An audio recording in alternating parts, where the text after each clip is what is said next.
안녕하세요. 여러분의 건강을 지키는 1급 기밀 건강정보입니다. 마트에서는 신선함을 강조하고 건강을 내세우는 기능성 식품들을 많이 볼 수 있습니다. 막연히 건강에 좋을 거라 생각하여 먹었지만 알고 보면 우리 몸을 해치는 위험한 식품이 있다는 사실을 알고 계셨나요? 몸에 좋은 음식을 잘 챙겨 먹는 것도 중요하지만 먹지 말아야 할 음식을 아는 것도 무엇보다 중요합니다. 마트에서 구매할 때 반드시 조심해야 할 품목은 어떤 것이 있는지 함께 알아보겠습니다. 시작하기 전에 구독과 좋아요를 눌러주시면 보다 유용한 영상을 만드는데 큰 도움이 됩니다. 첫 번째, 수박. 여름 하면 떠오르는 대표적인 과채소가 바로 수박입니다. 최근 1인 가구가 늘면서 반쪽짜리 수박의 판매도 점차 늘어가고 있습니다. 그러나 반쪽 수박을 잘못 구매했다간 세균 덩어리를 구매하실 수 있습니다. 대부분의 마트에서 반쪽 수박을 판매할 때 랩을 씌우고 그대로 판매하는 곳이 많습니다. 한국소비자원의 실험 결과 절반을 자른 수박을 랩으로 포장한 것과 속 부분만 깍둑 썰기해 밀폐 용기에 넣은 것을 각각 7일간 냉장고에 보관했을 때 세균 증식 상황을 관찰한 결과 반을 잘라 랩으로 포장한 수박의 세균 수가 무려 3000배 이상 증가했다고 합니다. 수박은 되도록 온전하게 둥그런 상태인 것을 사고 보관할 땐 속 부분만 잘라내어 밀폐용기에 담아 냉장 보관하는 것이 가장 좋으며 일주일 이상 넘기지 않아야 합니다. 만약 마트에서 반쪽 수박을 구매하신다면 먹기 전에 수박의 자른 단면을 1cm 정도 잘라내고 먹는 것이 안전합니다. 참고로 반을 자른 수박 과육이 쉽게 상하는 이유는 껍질에 있던 미생물이나 세균이 자르는 과정에서 속으로 옮겨졌을 가능성이 크기 때문입니다. 수박을 자르기 전 표면을 한번 씻어서 드시면 좀 더 건강한 섭취를 할 수 있습니다. 두 번째, 생수. 동네 마트나 편의점 가판대 앞에 생수병을 수북이 쌓아놓은 것을 쉽게 볼 수 있습니다. 따로 가림막이 없어 직사광선에 그대로 노출이 되어 있는 것들이 많은데요. 미국 플로리다대 연구팀에서 페트병에 든 생수로 실험을 했더니 높은 온도에서 페트병을 오래 보관하면 비스페놀 A와 같은 유해 물질이 녹아 나왔다고 합니다.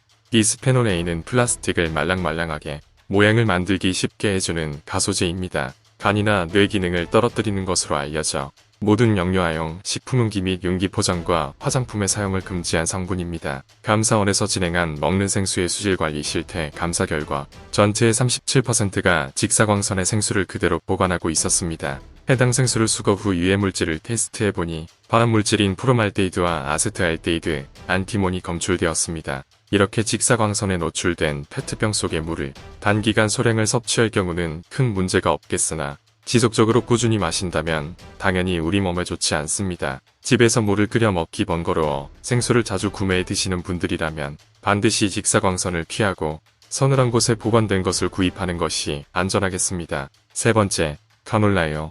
홍보체 대명사 유채꽃 씨앗으로 만든 카놀라유는 여전히 부작용에 대해 큰 논란이 되고 있는 기름입니다. 카놀라유 자체는 에루신산이라는 독성이 있어 식품으로 사용 시 대부분 유전자 변형 식품 품종을 사용하고 있습니다. GMO란 상품의 질을 높이기 위한 목적으로 생물체의 유전자를 변형한 식품입니다. 미국 FDA는 GMO 함유 식품이 인체에 무해하다고 밝혔으나 전문가들 사이에서도 여전히 GMO에 대한 유해성 논란이 계속되고 있습니다. GMO 식품을 장기간 섭취 시 심장 질환과 간 질환 및 치매 발병률을 높인다는 연구 결과도 있습니다. 현재 시중에 유통되는 카놀라유의 80%, 공기름의 90% 이상이 GMO 씨앗을 사용하고 있다고 합니다. 카놀라유의 발연점은 240도로 보통 튀김 요리 온도인 180도보다 높아서 대부분의 사람들이 안심하고 사용해도 되는 걸로 알고 있습니다. 그러나 카놀라유는 발연점이 높아도 산화적인 안정성이 떨어져 온도가 높으면 높을수록 다른 기름에 비해 산패 물질의 생성량이 급증하는 것으로 나타났습니다. 산패란 기름을 공기에 오랫동안 노출시키거나 높은 온도나 습도에 노출되어 기름이 변질되는 것입니다. 기름이 산패되면 벤조피렌 같은 발암물질이 만들어져 심혈관 질환, 암, 치매 등 각종 질병을 유발하게 됩니다. 따라서 굳이 산화 안정성이 떨어지거나 GMO 논란이 많은 기름을 사용하기보다는 논란이 적고 산화 안정성이 좋은 올리브유나 아보카도유를 사용하는 것이 좀 더 안전하겠습니다. 네 번째, 치즈.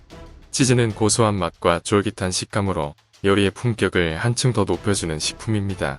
유지방을 사용하는 일반 치즈도 있지만 식물성 유지인 파묘를 사용해 만드는 모조 치즈도 있다는 사실을 알고 계신가요?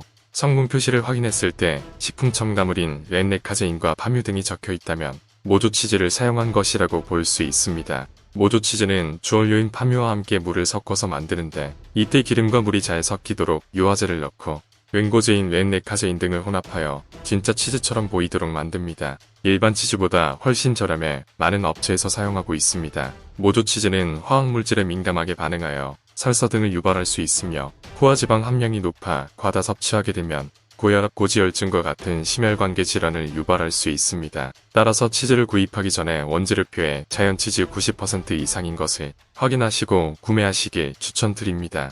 5번째, 가공육.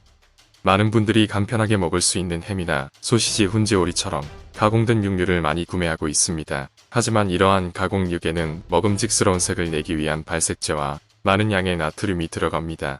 고기를 절이거나 발효, 훈제하는 과정에서 보존료나 화합물들이 첨가되기 때문에 우리의 장 건강을 크게 망가뜨립니다. 실제로 가공육은 생산 과정에서 발색제 및 보존제로 사용되는 아질산 나트륨이라는 성분이 첨가되는데 이것이 단백질 속에 아민이라는 성분과 만나면 니트로사민이라는 발암물질이 만들어지게 됩니다. 국제암연구소에 따르면 매일 50g의 가공육을 섭취할 경우 대장암 발생 위험이 18% 증가한다고 발표했으며 이로 인해 가공육을 인체 발암물질 1군으로 지정하기도 했습니다. 전문가들은 가끔 먹는 가공육은 크게 문제될 게 없겠지만 꾸준히 자주 섭취하는 것이라면 암 발생 위험 역시 커질 수밖에 없다고 합니다. 건강을 위해서라면 되도록 가공육 섭취는 피하는 것이 좋겠습니다. 6번째, 과일 주스. 평소에 건강에 좋은 줄 알고 마셔왔던 과일 주스가 오히려 건강을 망치는 독이라고 합니다. 시중에 판매 중인 과일 주스 대부분은 생각보다 당분이 과도하게 많이 함유되어 있어 콜라나 사이다 같은 탄산음료를 마시는 것과 마찬가지인 셈이라고 합니다. 과일 자체도 당분이 높은 상태인데 거기에 시럽이나 액상과당과 같은 감미료를 첨가하기 때문에 비만이나 당뇨 등의 질환 위험을 더욱 높이게 됩니다. 미국 대학 연구팀에 따르면 과일 주스를 매일 한 컵 이상 마시는 사람은 그렇지 않은 사람에 비해 당뇨병 발병 위험이 21%나 높은 것으로 나타났습니다. 사실 단단한 과육을 가진 과일들은 섬유질을 이루는 세포조직이 질기고 촘촘하게 이루어져 있어 섭취했을 때 소화 흡수가 천천히 되기 때문에 혈당 또한 급격히 올라가는 것을 막아주지만 과일을 모두 즙 형태로 갈아버리게 되면 섬유질이 모두 파괴되면서 소화되는 과정이 짧아지고 체내로 빠르게 흡수되어 혈당을 급격히 올리게 됩니다. 따라서 되도록 과일 주스보다는 과일 본연 그대로 섭취하는 것이 가장 좋습니다. 오늘은 마트에서 구매할 때 반드시 조심해야 할 품목에 대해 알아보았습니다. 다음 에피소드에서는 더욱더 건강에 도움이 되는 정보를 들고 찾아뵙겠습니다. 구독과 좋아요는 무료입니다. 화면에 보이는 것과 같이 한 번씩 눌러주시면 채널을 운영하는 데 큰 보탬이 됩니다. 감사합니다.